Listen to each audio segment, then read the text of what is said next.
Hello, my name is Jeannie Cotton. I'm the Exceptional Family Member Program Family Support and with the 913th Embedded Team here at Little Rock Air Force Base. Today we're going to be talking about time management, and it's a little unusual since we're not here in person, but I'd still like you to take out a piece of paper and a pen and write down what goals or what you would like to get out of this presentation, because everybody's going to want something different out of it. What I will tell you is I cannot guarantee you any time. I cannot guarantee that you're going to get any time back. All that's going to depend on you, what techniques you use, if you use any of these, and how you change your behaviors in relation to those techniques. So with that being said, let's move on to our first slide. I love this guy on the left, holding on to the clock, just like he's hanging on for dear life. It's like, oh, please, God, give me more time. Maybe he's working on a project, and it's getting really close, and he's just like, I just don't have time. And I have no clue what these kids are doing on the right. I don't know if they're trying to clean the clock, fix the clock, if they're trying to move the clock backwards, forwards, what have you. But have you ever had that time when you're talking to a colleague or somebody on the phone, or you walked into your center and they're like, hey, can we meet at 2 o'clock? And you're like, sure, no problem. And then you go into your Outlook calendar, dang it, I already have somebody scheduled. So you've double booked yourself. Have you thought about turning back time because the project that you're working on just isn't meeting your standards? And you're like, if I just had 15 more minutes, another 20 minutes, another hour to get this done? Or are you focusing on things in the past to help you get to where you want to be? Anyway, we have this temptation to say, if only I had more hours in the day. Or if time would just slow down. You're not alone. Everybody gets into those situations, whether it's professionally, personally, or even yourself as an individual as you're building your resiliency. Asking yourself, say, if only I had an extra hour or two. So, here are some questions that you commonly hear. Things like, where did all the hours in the day go?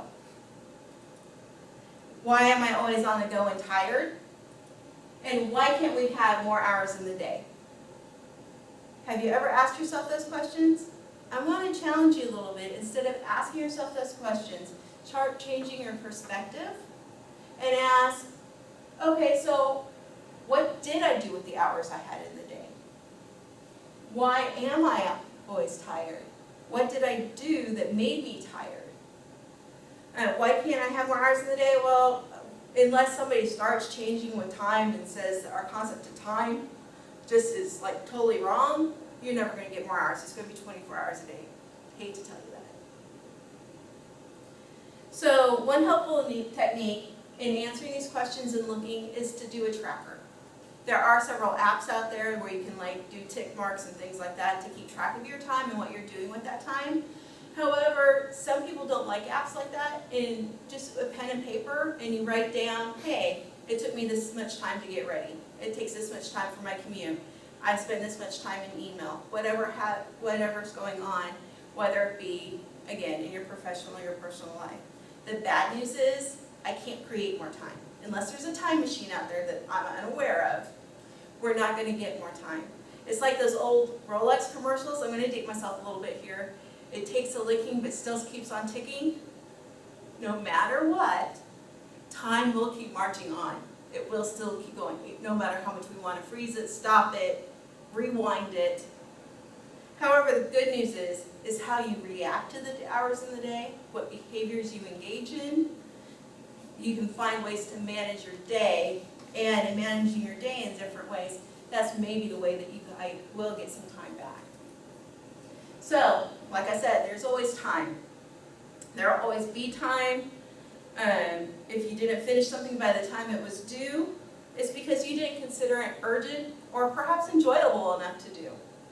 Sometimes it's those huge tasks that we're like, dang it, why did I get stuck with this project? And those are the ones that are going to seep up a lot of time because we might struggle starting them, ending them, finding out how I even accomplished the task that I was asked to do. We make time for those things that we find enjoyable or that we feel have the most attention and most time.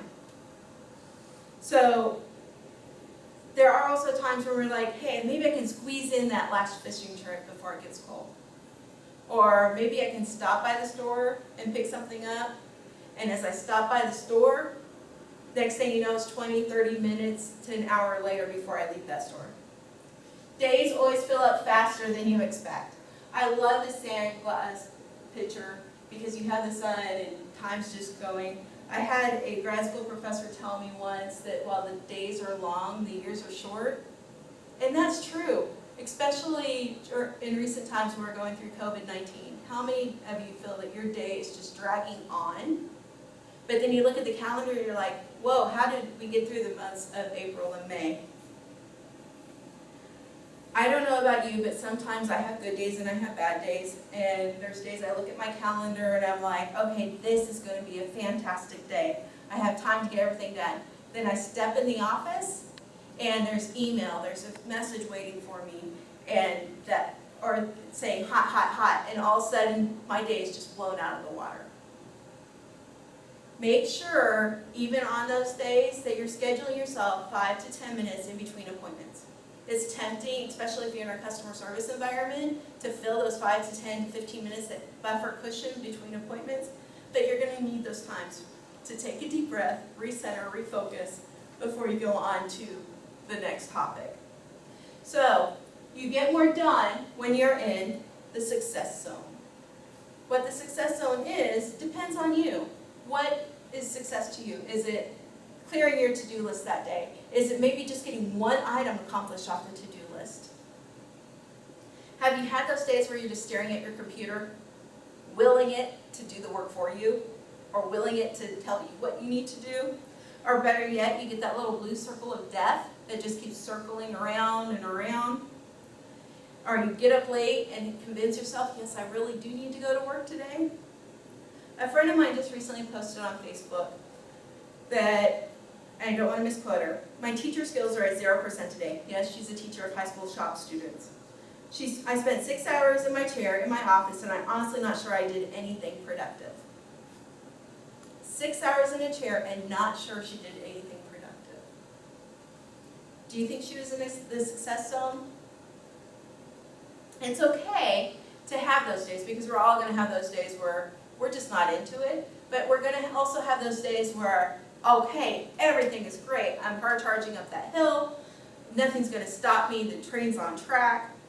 And those days are going to balance out those days where you're like, I sat in my chair for 6 hours and literally don't know what I accomplished. And those hard charging days are also going to allow us to spend more time with family, go enjoy the nice weather, whatever you might like to do in your spare time. So you should pursue activities that benefit your professional life and your personal life. Make sure to live your quote-unquote best life. I love this graphic because I don't know about you, but I am not this gentleman or woman or figure, what have you. My life is not that balanced between work and home. So sometimes it feels as if work is heavier, and it might be if you're going through an exercise, an inspection. Obviously, work is going to be weighing a little bit more than your personal life, especially if you got moved to 12s. And sometimes, especially hopefully when you're on leave, that personal life is going to be heavier than your work life, because hopefully you can disconnect from work and spend that time, personal time and professional time, with your family. So, what am I trying to say? For maximum efficiency, align your personal and professional goals. With this, if I want to PCS, say, to Japan, maybe I want to prepare for that PCS to Japan by learning Japanese, because I want to have some notion of the language before I get there. That would be a work and a professional. That would be balancing it. But if I have no desire ever to go to Japan, why would I spend my time learning Japanese? That would just be a waste of time. Maybe I'm enlisted and I'm looking at officer training school and becoming an officer training candidate.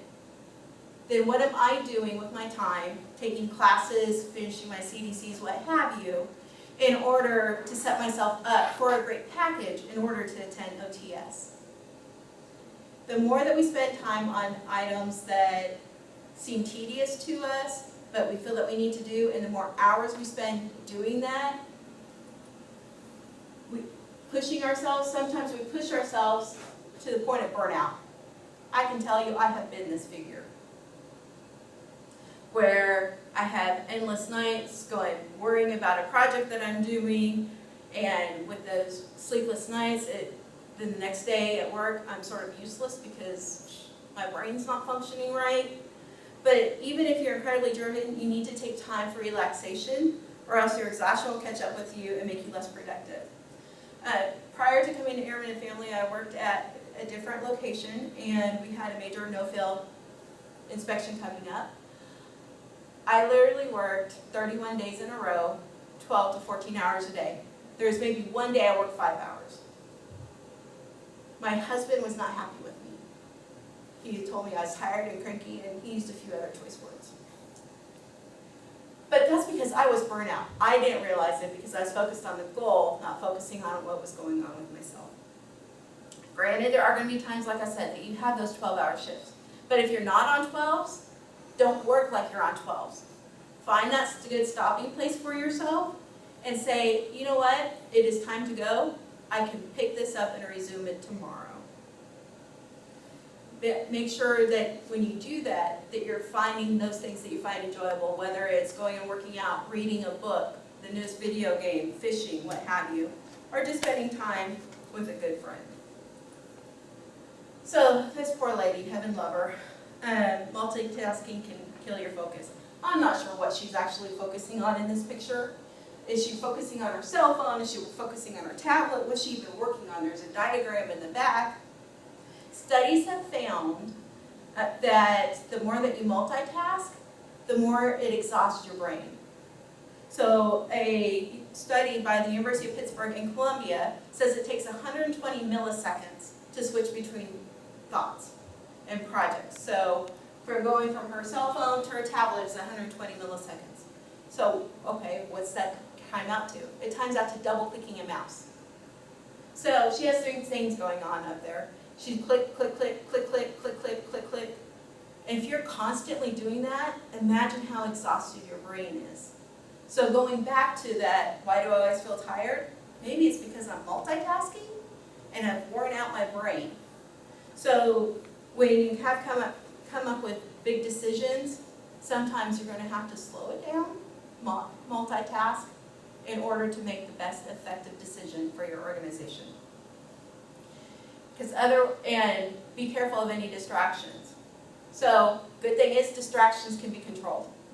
Again, I love the cartoonish nature of the slide up here, because it's talking about addicts to Facebook, Twitter, and have you taken a digital technology detox?